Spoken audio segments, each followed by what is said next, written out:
Le fait que ce site soit aussi exceptionnel, c'est parce qu'en fait ils ont trouvé énormément de glyphes qui expliquent comment était la royauté, hein, comme d'habitude, mais surtout avec toutes les dynasties et comment se sont passés les flambeaux, etc. Donc très intéressant.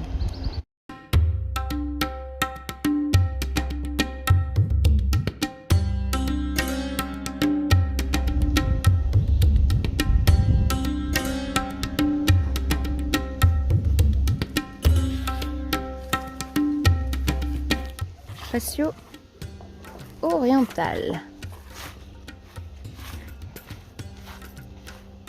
Donc le tunnel des Jaguars gardé par la tête.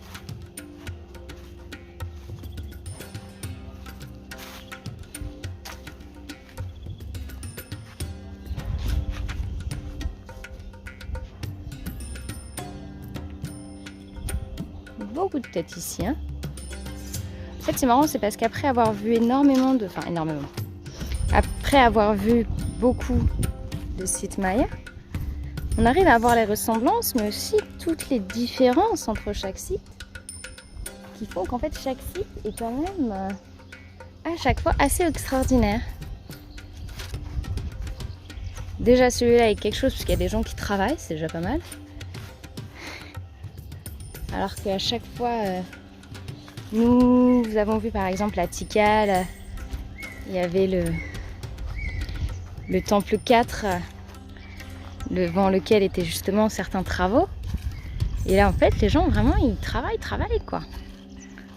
Ils sont en train vraiment d'enlever, ils rajoutent. Ah, et en plus il y a des oiseaux, il y a plein d'oiseaux ici. En fait je pense qu'ils remettent des répliques, donc en espérant qu'après ce soit pas trop justement...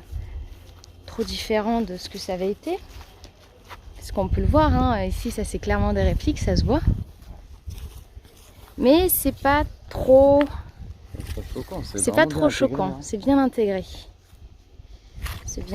comme ici, hein. Plâtre, quoi. Vraiment, enfin, ils sont en train de faire du plâtre là. Ouais, mais c'est meilleur.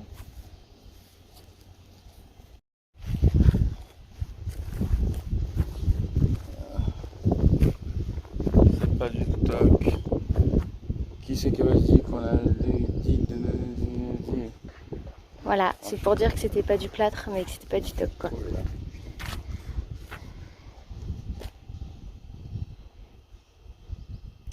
Ah voilà, en fait c'est aussi parce qu'il y a des tunnels. Bon, on n'a pas pris parce qu'il fallait encore payer en plus et qu'on en a déjà pour 40 $. Donc, mais c'est pas mal quand même, on voit. Hein. C'est quand même pas mal.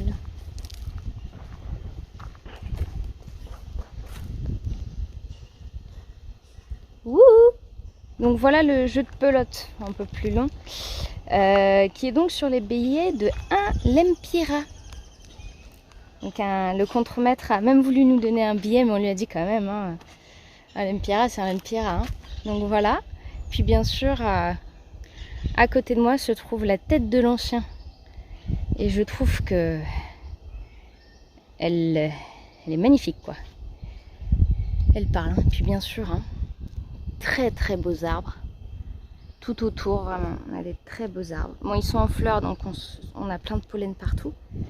Mais des très beaux arbres entourés de la belle végétation dans ce très beau site.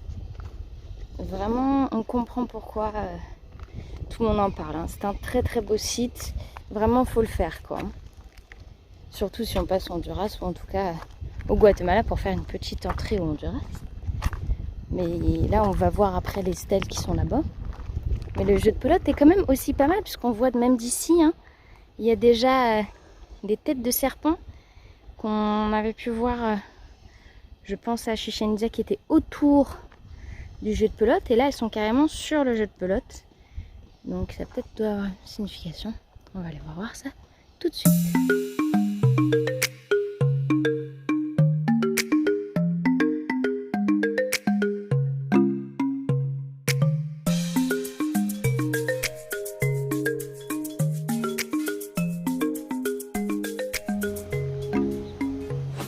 ici, il n'y a pas des iguanes, mais il y a des lézards à queue. Ah, il est parti. Toujours, hein, bien que les mayas étaient petits, les marches sont gigantesques. Donc, monter, hein. Là, on est comme ça, voilà. Super grand, hop là. Et donc, en fait, c'était pour pouvoir monter en diagonale, la tête baissée, pour pouvoir donc rendre hommage à leur dieu. Et donc, arriver en haut du temple et oulala, c'est bonito. Donc ça, c'est le temple 22. Le temple, en fait, où ils expliquaient tout le cosmos maya, hein. Et on peut bien le voir vraiment là, les glyphes sont magnifiques. Bon, on ne comprend pas très bien encore les glyphes, hein, mais si vous voulez, on a le tarot maya, donc on pourra en voir, tirer les cartes et voir ce que ça donne. Et puis même là-haut, hein, on voit toujours... Regarde, t'as la grosse tête. On a bien sûr les grosses têtes. Grosses têtes où? Là en bas. Ah oui, avec la grosse tête de mort. Hein. Mais la mort ne signifie pas toujours la mort, faut pas oublier. Ça peut signifier le roi, le dieu de la mort aussi. Et donc on comprend mieux pourquoi en fait on a tous ces glyphes partout. Et même de ce côté, pareil. Hein. Ouh là là, très très joli. Hein. Très joli. On voit bien en fait hein, les figures humaines qui ne représentent pas obligatoirement l'humain, mais très intéressant. On pense tous les deux que c'est bien le dieu Shak. Hein. Le dieu Shak était le dieu de la pluie dans la cosmologie maya. Parce qu'en fait, il a toujours une bonne tête. Hein. Donc, vous pouvez le voir là. Attendez, on va juste passer derrière l'énorme arbre. Hop là. Et d'ici, on le voit mieux. Oui, oui, oui, c'est sûr. Hein. Avec cette petite tête là. Il était partout dans le temple de Teotihuacan. Non.